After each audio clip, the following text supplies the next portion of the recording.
బాచుపల్లి అతి సమీపంలో villa plots మీకు నచ్చిన స్టైల్లో మీ villa 27 acres biggest gated community HMDA approved loans facility కూడా అవైలబుల్. కానీ నాన్న అంత పెద్ద స్టారు, భయంకరంగా సంపాదించేశారు.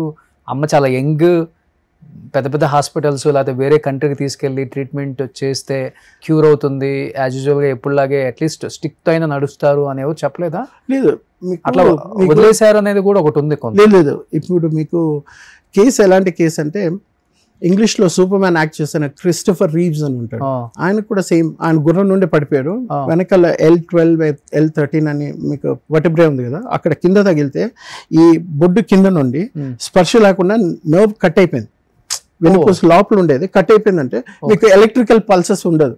అంటే కాలు జరపాలి అని ముందు పెట్టాలన్నా కూడా నాకు బ్రెయిన్కి వెళ్తుంది ఇన్ఫర్మేషన్, వెళ్ళి అది కాంప్రిహెండ్ చేసి నేను చెప్తే కాలు కదులుతుంది.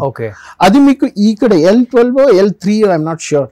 సో అది కట్ అయిపోయేసరికి ఏంటంటే సెన్సేషన్ లేదు, ఒకసారి కంప్లీట్లీ డౌన్. సో మేము ఒకసారి ఇక్కడ గాంధీనగర్లో ఉండేటప్పుడు ప్రొద్దున లేచి చూస్తే మొత్తం చీమలు మా అమ్మ కాలు మీద అంతా రక్తం వెళ్తా ఉంది ఫుల్. అంత స్పర్శ అనేది ఉండదు మనిషి, కాలు కట్ చేసినా కూడా తెలియదు, అంత ఇదనమాట.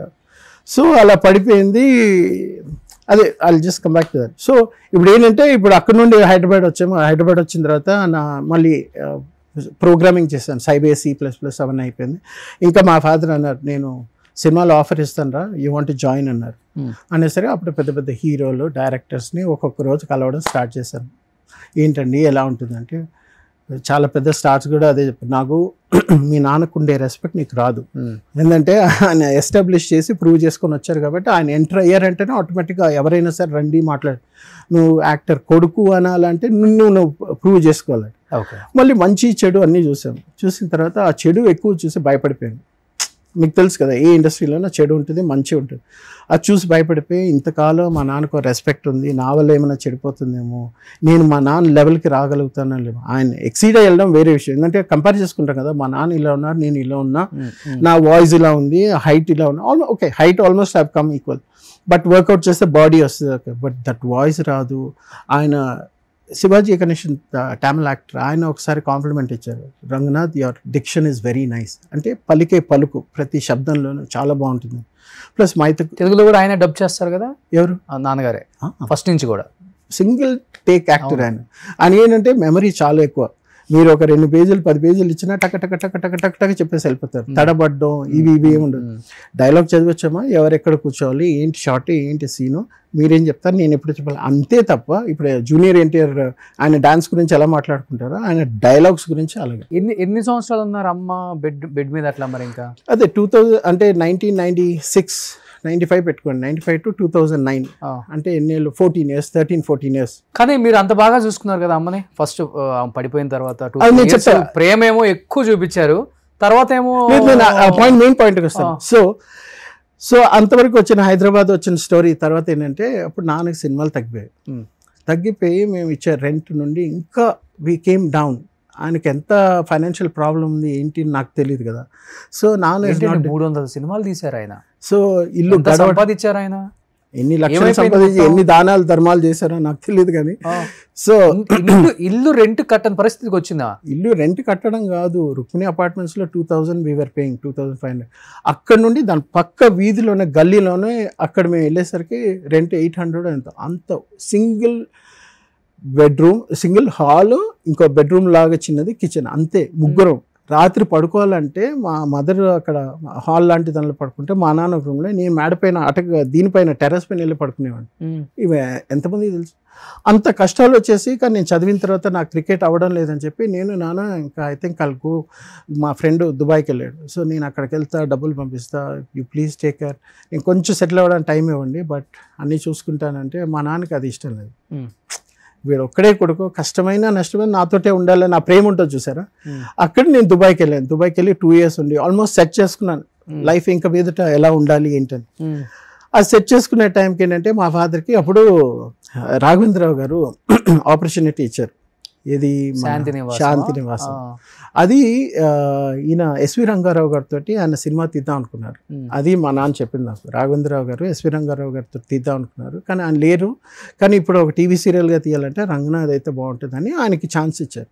నేను మొన్న కలిసినప్పుడు లాస్ట్ ఇయర్ ఇయర్ లాస్ట్ డిసెంబర్లో రాఘవేంద్రరావు గారిని కలిసాను. అప్పుడు ఆయన కూడా అదే అన్నారు, తెలుసా మీ నాన్నకి నేనే ఛాన్స్ ఇచ్చానంటే మనకెందుకు తెలియదు అంత గొప్ప వాళ్ళు కదా. సో నేను అప్పుడు దుబాయ్కి వెళ్ళి దుబాయ్ నుండి అప్పుడే వచ్చాను. వచ్చిన తర్వాత అప్పుడు రాజమౌళి గారి షూటింగ్ శాంతినివాసం ఉంటే రారా ఒకసారి సెట్కి రారా అన్నారు. వెళ్తే రాజమౌళి గారి గురించి బాగా గొప్పగా చెప్పారు. Is a very good technician, చాలా తెలివితేటలు చాలా బాగుంది, టైం ఎక్కువ తీసుకుంటాడు కానీ ఎలాగ కన్సీవ్ చేయాలి అవన్నీ. నేను చిన్నప్పుడు ఈ సినిమాలు చూసేటప్పుడు ఎవరైనా హీరో అవ్వాలనుకుంటారు. నేనంటే ఒక సీన్ వచ్చిందంటే అది ఎలా పండాలి, స్క్రీన్ ప్లే ఇవన్నీ మాట్లాడాలి. దాన్ని బట్టి చూసి మా నాన్నకి ఏంటంటే నాకు కొంచెం టెక్నికల్ సైడ్ అంటే సినిమా డైరెక్షన్ సైడ్ ఒక అవగాహన ఉంది, వీడిని అందులో ఎంకరేజ్ చేస్తే పైకి వస్తాడని. అప్పుడు నన్ను one of the biggest directors ఇండియాలో అప్పుడు మోస్ట్ హ్యాపెనింగ్ డైరెక్టర్ తోటి పంపిస్తానన్నారు.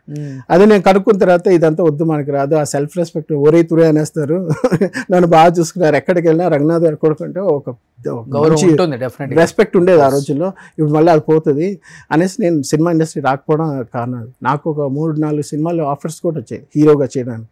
నేను దుబాయ్ నుండి వచ్చిన తర్వాత ఫోటోలు బాలకృష్ణ గారు మా పెళ్ళైన తర్వాత వచ్చి చూసిన తర్వాత బాలకృష్ణ గారు పక్కన బాగున్నాడండి, తెల్లగా అందంగా ఉన్నాడు, I think we should try అంటే చేస్తావారంటే వద్దు నాన్న నా వల్ల కాదు, ఎందుకంటే పోలుస్తారు కదా. సో దుబాయ్కి వెళ్ళి దుబాయ్ నుంచి వచ్చి మీరు పెళ్లి చేసుకున్నారు.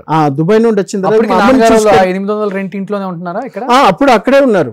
నేను దుబాయ్కి వెళ్ళి వచ్చిన తర్వాత ఇంకా వాళ్ళిద్దరిని షిఫ్ట్ చేసి రుక్మిణి అపార్ట్మెంట్స్ మళ్ళీ అక్కడికి పాతదానికి వచ్చి మళ్ళీ ఇక మీద లైఫ్ డిఫరెంట్ ఉంటుంది. ప్లస్ ట్రాన్సిషన్ ఫేజ్ లో నేను కూడా ఉన్నాను. దుబాయ్లో ఒక పెద్ద బ్రిటిష్ కాలేజ్ ఉంది, వాళ్ళ దగ్గర సెటిల్ అవ్వడము అవి ఇవన్నీ చాలా చూస్తున్నాను. సో వచ్చిన తర్వాత ఏంటంటే అమ్మని చూసేసరికి ఇంకా ఉండిపోరా, ఏదైనా సరే మన అడుక్కు తిన్నా ఏమైనా మంచి చేసినా, మీ నాన్నకి ఇప్పుడు శాంతినివాసం చేస్తున్నారు, నా కోసం లైఫ్లో నువ్వు ఏది కోల్పోయినా పర్వాలేదు అమ్మ కోసం చేశాను చెప్పరా అన్నారు. ఇంకేమంటా ఆవిడ వెళ్ళిందే ఆవిడ కోసం, వెళ్ళిందే మా నాన్న కోసం, మళ్ళీ పైకి రావడానికి నా కెరియర్ ఒక సైడ్. మా నాన్న మీకు అప్పుడు 24-25 వయసు అన్నారు, 26-27కి వచ్చేసారు కూడా.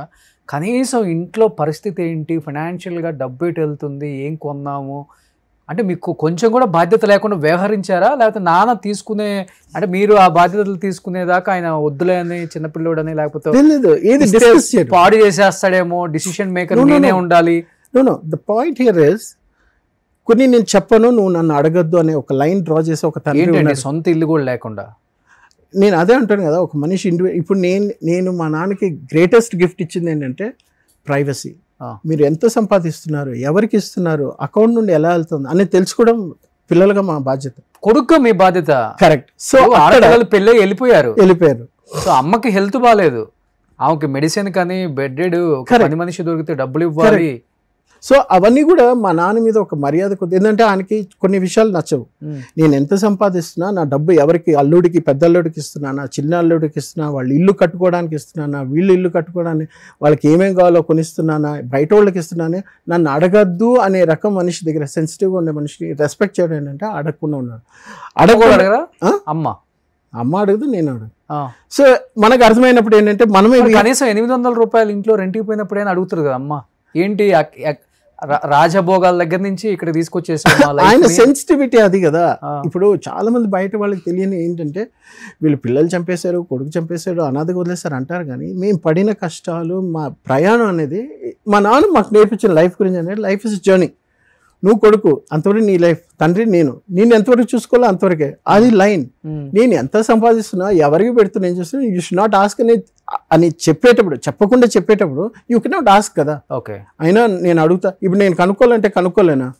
ఒక సినిమాకి ఎంత పేమెంట్ వస్తుంది, బ్యాంకులో ఎంత అమౌంట్ ఉంది, నాకు తెలీదా? ఆ మనిషికి ఇచ్చే గౌరవం అనేది చనిపోయేంత వరకు ఆ గౌరవం అనేది ఇవ్వాలి. తండ్రి మంచోడైనా చెడ్డోడైనా వాళ్ళు ఎలా ఉండాలనుకుంటున్నారు వాళ్ళని వదలడమే ఒక గొప్పతనం. పిల్లలకి వాళ్ళ పేరు చెడగొట్టడం కాదు. వాళ్ళకి మనం ఎంత సహాయం చేసినా ఏం చేసినా ఇప్పుడు ఏంటంటే ఇంతకాలం, ఇప్పుడు నేను మా ఫాదర్ ప్లేస్లో ఉంటే నా భార్య పడిపోయింది, అయిపోయిన తర్వాత నా కొడుకు నేను చూసుకుంటాను అని ఆయన బయటగా నన్నుంటే అదొక గొప్పతనం. నా కొడుకు లేరు, నేనే హెల్ప్ చేస్తున్నా, నేనే చూసుకుంటాను అంటే పబ్లిక్ ఏమంటారు చెప్పండి మీరే. అరే పిల్లలు మీరు వెళ్ళిపోయారు కదా, ఇంకా పెళ్ళే. ఇప్పుడు పిల్లోడు ఉన్నాడు, అక్కడ కోడలు ఉంది, కోడలు ఎంత సేవ్ చేస్తుంది, కొడుకు ఏం చేస్తున్నాడు, కొడుకు ఎంత కష్టపడుతున్నాడు మాతో పాటు ఉండడానికి, కష్ట సుఖాలు ఎంత పచ్చుడు, ఇలాంటివి మీరు మీ కొలీగ్స్ సినిమా ఇండస్ట్రీలో ఉండే వాళ్ళకి మీరు చెప్పకపోతే వాళ్ళకి ఎలా తెలుస్తుంది? నా భార్యని నేను చూసుకుంటున్నాను, నేను ఉంటున్నాను, చేస్తున్నా అంటే. కొడుకు దుబాయ్కి వెళ్ళాడు, వాడేదో సంపాదించి సెటిల్ అయ్యి మమ్మల్ని చూసుకోవడానికి వెళ్ళాడు, పంపించాము, అండం ఎలా ఉంటుంది? మీరు అవన్నీ చెప్పకుండా ఆ కమ్యూనికేషన్ గ్యాప్ వదిలేస్తే ఇప్పుడు మీ పైన ఉండే అభిమానంతో ప్రజలు ఏమనుకుంటారంటే మీరు మీ భార్యతో ఒంటరిగా ఉండి ఒంటరిగా కష్టపడ్డారు, అసలు మీ కొడుకు ఏమీ చేయలేదు, మీ పిల్లలు ఏమీ చేయలేదు. మా అక్క ప్రతి 2వ రోజు 3వ రోజు మా అక్క ఇంటికి వచ్చేది, ఫోన్లో రోజు మాట్లాడుతుంది. అమ్మ ఏం చేస్తున్నావు, ఏం తిన్నావు, నాన్న ఏం చేస్తున్నారు, ఇవి వచ్చి మా నాన్నకి డై కూడా వేసేది. మేము ఇంత కష్టపడి ఎన్ని చేసిన తర్వాత ఈరోజు నేను ఇప్పుడు సినిమాలో ట్రై చేయడం కూడా ఎందుకంటే మా అబ్బాయి నా హైట్ ఉన్నాడు ఇప్పుడు ఆల్మోస్ట్, వాడు 12th చేస్తున్నాడు, వాడు ఏదో రోబోటిక్స్ ఏదో చేయాలనుకుంటున్నాడు. వాడు అటు సైడ్ కాకుండా నెక్స్ట్ వాడు సినిమా ఇండస్ట్రీలో రావాలంటే ఎవరైనా ఉండాలి కాబట్టి నేను వచ్చాను. కాబట్టి నాకు సినిమాలు అయితే చేయాలని నాకైతే ఇంట్రెస్ట్ లేదు ఇంతకుముందు. ఇప్పుడు ఓకే ఇది బాగుంది, దీనివల్ల డబ్బులు మనం సంపాదించాలంటే నాకు ఒక స్వార్థం, 1,00,000 మందిని చదివించాలి, ఇంగ్లీష్ నేర్పించాలి. ఒక సాఫ్ట్వేర్ ఉంది, ఇప్పుడు ఒక సాఫ్ట్వేర్ తయారు చేయాలి, దానికి ఒక 1 కోటి రూపాయలు లేకపోతే 10 కోట్లు 100 కోట్లు వస్తుంది నాకు తెలుసు. ఒక ప్రాజెక్ట్ ఉంది, అది చేయాలి. ఏది చేయాలన్నా 10 మందికి when you give back to the society. నాకు ఉండేది ఒక కొడుకే, మా ఆవిడ చనిపోయింది లాస్ట్ ఇయర్, చెప్పే కదా. సో ఇప్పుడు ఏంటంటే ఒకటే ఉన్నాడు, వాడికి నేనేం చేస్తాను, వాడు చదువు వరకు పెట్టేస్తే వాడు జాబ్ వస్తుంది, అయిపోతుంది. My life is over. కానీ when you give back to the society something, when your knowledgeable, 25-30 ఏళ్ళు ఎక్స్పీరియన్స్ అని మీరు ఏదైనా చెప్పాలి. మన తెలుగు వాళ్ళకి చాలా మందికి ఇండియాలో టెక్ సైడ్ ఉండే వాళ్ళకి ఇంగ్లీష్ మాట్లాడడం రాదు, హార్డ్ స్కిల్ అని ఉంటుంది. మీకు ప్రోగ్రామింగ్ వచ్చా మీకు జాబ్ వస్తుంది, కానీ అందులో ఇంగ్లీష్ మాట్లాడడం రాదు. ఇవన్నీ నేర్పించాలని ఇంట్రెస్ట్. ఏంటంటే to an extent I'm good at English. చదువుకున్నారు మీరు? నేను BA ఇంగ్లీష్ లిటరేచర్ చదువుకున్నాను, ప్లస్ కంప్యూటర్ ప్రోగ్రామింగ్ చేశాను, సైబర్ C++ చేశాను. దాని తర్వాత top companies in the world, GE, Dell, Amazon, HSBC, JP Morgan Chase, Randstad India, ఇలాంటి పెద్ద పెద్ద కంపెనీస్లో పనిచేశాను. కాబట్టి కస్టమర్ సర్వీస్ నుండి, టెక్ సపోర్ట్ నుండి, సేల్స్ నుండి, ఇవన్నిటిలో ఎక్స్పీరియన్స్ ఉంది. కాకుండా నేను కెరియర్ కోచ్, ఇండియాలో first career coach in IT staffing and recruiting సైడ్లో ఇండియాస్ ఫస్ట్ కెరియర్ కోచ్. నేను ఇంటర్నేషనల్ సర్టిఫికేషన్స్ దగ్గర 43-45 సర్టిఫికేషన్స్ చేశాను. CEO నేను 71 కంట్రీస్కి నేను ఒక కోచ్గా different program management, project management, people management, team management ఇవన్నీ తీసుకున్నారంటే అంత ఎక్స్పీరియన్స్ ఉంది. కాబట్టి సెంట్రల్ లండన్ నుండి వచ్చేవాడు కూడా ఇంగ్లీష్ అడుగుతాడు, what are the working methodologies that I can learn.